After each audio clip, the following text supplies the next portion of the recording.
350은 큰 보형물일까요? 작은 보형물일까요? 저 답변할 수 있을 것 같은데요. 원장님은 반칙이죠. 좋아요와 구독은 사랑입니다. 그럼 먼저 끝나고 해야 되나? 네, 마지막에 하는데요. 네. 마지막까지 오늘 꼭 시청해주세요. 안녕하세요. 두 아이의 엄마 성형외과 전문의 다구초코 원장TV의 고원장입니다. 오늘은 가슴 성형에서 윗선절개의 선구자라고 해도 과언이 아니신 물방울 성형외과의 이영대 원장님을 찾아왔습니다. 이영대 원장님 소개 한번 부탁드릴게요. 안녕하세요. 물방울 성형외과 이영대 원장입니다. 반갑습니다.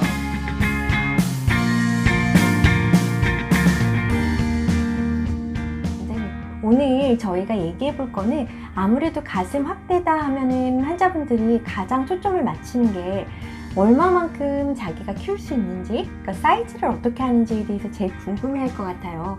그래서 사이즈를 어떤 기준으로 정하는지, 의사 선생님들은 또 어떤 기준으로 추천을 하는지 좀 한번 설명 부탁드릴게요. 맞아요. 우리가 가슴 수술은 볼륨이 적은 분들이 볼륨을 얻으려고 하는 수술이기 때문에 몇 cc를 넣느냐가 가장 중요한 문제 중에 하나겠죠. 저 같은 경우는 일단은 환자분에게 물어봅니다. 어느 정도 사이즈 원하세요? 조금 자연스러운 느낌을 좋으세요? 물어본 다음에 그러면 이제 어떤 환자분의 성향이 좀 파악이 됩니다. 조금 보수적인 성향인지 아니면 조금 수술한 티가 크게 나도 좋아하시는 스타일인지를 파악을 하고, 그리고 우리가 배운 대로 그 바디 로직으로 흉곽, 가슴 크기, 가슴의 그 위치, 그리고 서로의 거리 등을 측정을 한 다음에, 그래서 한 3가지 정도를 제가 머릿속에 이제 세팅을 한 다음에 환자분에게 완전히 옷을 벗은 상태에서 쫄티를 입게 한 다음에 각각의 사이즈를 입어보게 하고 선택하게 하죠. 네. 원장님, 그러면은 보통 환자분들이 사실 본인이 원하는 사이즈를 본인도 잘 모르는 경우가 참 많잖아요. 네, 맞아요. 네, 그래서 네. 또 작은 사이즈를 선택하면 후회할 것 같고, 큰 사이즈를 하면 부담스러워할 것 같고. 실제로 사이즈를 입어보고 상담을 할 때, 네.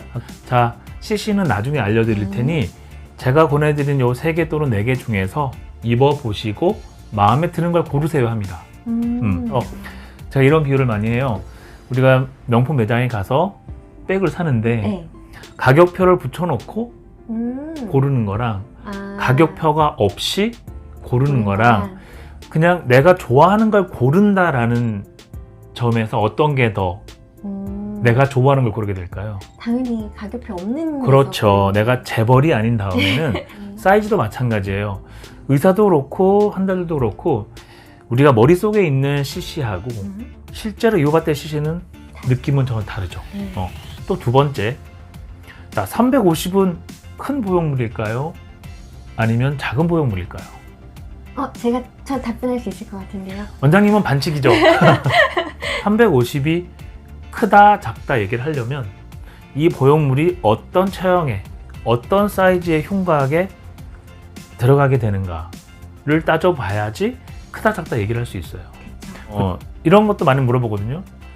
원장님 어떤 사이즈 제일 많이 쓰나요? 여러분들 옷 사러 가셔서 아주 예쁜 디자인의 옷이 있어요. 어떤 사이즈가 가장 많이 팔리나요? 44가 제일 많이 팔려요. 그럼 저 44 주세요. 이렇게 하시나요? 그러지 않죠? 적절한 비유인데요. 네, 내가 직접 입어보고 나한테 맞는 사이즈를 살 거예요. 네. 보형물도 마찬가지예요. 입어봐야 내가 선택한 보형물이 과한지 작은지 딱 맞은지를 알 수 있을 거예요. 어떤가요? 제가 선택하는 방법은? 전 굉장히 이제 동의하는 부분이고요. 네. 그리고 좋은 방법이라고 생각을 해요. 저 같은 경우에는 사실 환자분들이 들어올 때 제일 먼저 보는 게 환자분 키거든요. 키하고 골반. 맞아요. 네. 그러니까 사실 이제 흉곽도 중요한 부분이긴 하지만은 결국에는 밸런스가 1번이라고 생각을 하니까 키가 크신 분들이 기본적으로 또 상체도 좀 길고, 그렇죠. 그러니까 넓고 큰 보형물이 들어가도 좀 괜찮고, 환자가 방문을 열고 들어오는 순간 저한테는 약간 임프레션이 잡히는 것 그렇습니다. 같아요. 어울리는 모양이 머릿속에 그려지고, 그리고 이제 환자가 잘 모를 때는 이제 그거에 대해서 제가 좀 그림을 그린 거를 설명을 드려서 네네. 제가 생각하는 아름다운 가슴 방향을 환자한테 알려주는 경우도 있어요. 네네. 저도 100% 동의하고, 근데 간혹은 저도 해외 학회를 가서 이제 미국에 있는 어떤 여선생님이에요. 거기는 제가 언뜻 동의를 하기는 어려웠어요. 그분은 원하는 가슴에 사진을 가져오게 한대요. 그 세 장 가져와서 그래요? 오케이, 그럼 600cc 이렇게 권한대요. 근데 환자분의 어떤 취향, 그냥 환자들이 원하는 대로 해드린다 라는 거는 또 동의할 수는 없죠. 그쵸. 네, 예. 왜냐하면 환자분들은 전문가가 아니기 때문에 고려할 수 있는 범위가 좁을 수밖에 없어요. 네. 그래서 환자분들이 때로는 과한 사이즈를 원할 때는 또 안 됩니다라고 얘기를 해줘야죠. 네, 그런 것도 필요하다고 생각을 합니다. 정리하면 첫 번째, 전문가 판단해서 내가 쓸 수 있는 사이즈라 해야 된다. 그건 물론 한 가지가 있진 않다고 봐요. 네. 그 중에서 내가 편견 없이 가장 좋아하는, 입어봤을 때 가장 좋아하는 사이즈가 가장 이상적인 사이즈다. 네. 이렇게 생각합니다. 정말 가슴 사이즈를 결정하는 데 있어서 교과서 같은 기준을 말씀해 주신 것 같아요. 네네. 그래서 우리 환자분들 지금 이영대 원장님이 말씀해 주신 대로 생각을 하시면은 안전한 범위 내에서 가장 내 마음에 드는 아름다운 가슴의 사이즈를 가질 수 있지 않을까 생각이 듭니다. 원장님, 그리고 또 한 가지 질문 드리고 싶은 게요. 환자분들이 이제 수술하고 나면은 이게 붓기인지 처음에 넣었던 사이즈가 시간이 지나면서 많이 변하나요? 라고 물어보신 분들이 있는데 그렇죠. 그 부분에 있어서도 조금 정리 부탁드려도 될까요? 네, 고 원장님도 많은 질문 받으셨겠지만 저도 굉장히 많이 받는 질문 중에 하나죠. 첫 번째, 보형물 사이즈는 절대 줄지 않습니다. 절대. 절대. 붓기는 글쎄요, 수술마다 조금 차이가 있겠지만 붓기로 인해서는 크게 차이가 없습니다. 그리고 수술 후에 붓기는 길어야 2주면 다 빠지기 때문에 붓기로 인한 사이즈는 변화는 크게 없다. 하지만 저도 한 70%의 환자분들은 수술 후에 사이즈가 작아졌다라고 표현을 하세요. 네. 자, 여러분, 차를 소형차에서 중형차로 바꿔본 경험이 있을 거예요. 소형차를 타다가 중형차를 타면 굉장히 큰 차 같은데 또 한 6개월 타다 보면 옆에 있는 저 큰 차가 또 좋아 보여요. 보형물은 절대 작아지지 않습니다. 내가 적응한 것입니다. 두 번째는 보형물 위치가 처음에는 좁은 공간에 아주 타이트하게 들어갔기 때문에 피부가 아직 그 보형물을 충분히 받아주지 못해서 위가 약간 불룩한 윗불룩이 있죠. 수술하고 한 달, 두 달까지는 피부를 늘리면 자연스럽게 아래쪽으로 내려가게 됩니다.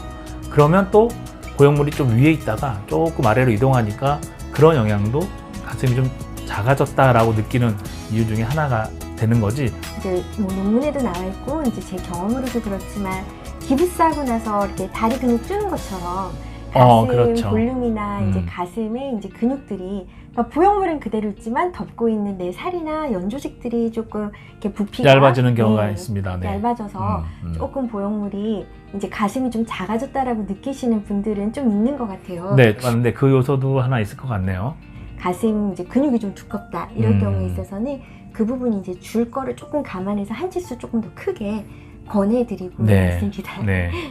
어쨌든 생각했던 사이즈보다는 한 치수 더 크게 권하고 있다. 네. 저도 동의합니다. 원장님, 그러면은 이제 마지막으로 원장님이 생각하시는 아름다운 가슴의 기준이 있을까요? 크기만 한 가슴이 절대 예쁜 가슴은 아니다라고 생각을 합니다. 그래서 예쁜 가슴은 우리가 알고 있는 이상적인 비율의 가슴이 있죠. 비율이 좋은 가슴이 예쁜 가슴이에요. 그래서 볼륨도 신체적으로 체형에 적절하게 나의 흉곽과 적절한 비율을 가지면서 그에 맞는 볼륨을 가졌을 때가 가장 이상적인 사이즈의 가슴이 아닐까, 이상적인 모양의 가슴이 아닐까 이렇게 생각합니다. 제가 이제 원장님이 하시는 강의를 들은 게 벌써 10년이 넘어요. 들을 때마다 항상 영감을 얻고 그리고 항상 많은 것을 배웠는데 오늘 그렇습니다. 또 이 자리에서 옆에 앉아서 이렇게 인터뷰를 하게 돼서 정말 제가 다시 한번 인터뷰가 너무 전문가라 되게 부담스럽습니다. 아니 너무 그리고 감사하고 그리고 오늘도 정말 좋은 말씀 많이 주셔서 그리고 물방울 TV 있는 거 알고 계세요? 원장님 물방울 성형외과 채널이 있더라고요. 짧고 간단하지만 재밌고 유용한 정보들이 많이 들어있어요. 근데 너무 쑥스러워요. 수술 전에 좀 수술 후라도 이렇게 관리라든지 아니면 수술 전에 결정하셔야 될 많은 내용들에 대해서 궁금한 점이 있다고 하시면 물방울 TV를 한번 들어와서 구독해 보시는 것도 좋으리라고 오세요. 생각합니다. 예, 그러면은 오늘 바쁜 시간 내주신 이영대 원장님께 제가 다시 한번 감사드리고요. 또 찾아와도 되죠, 원장님? 내일도 오세요. 여러분 좋아요, 구독은 사랑입니다. 감사합니다. 감사합니다.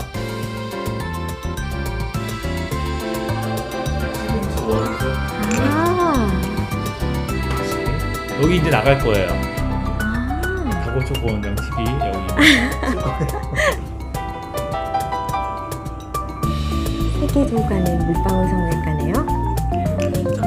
안녕하세요. 안녕하세요. 여기 3D 수술 전에 3D 시뮬레이션 하는 3D 장비가 있는 수술실. 사이즈다. 여기는 수술실이고요.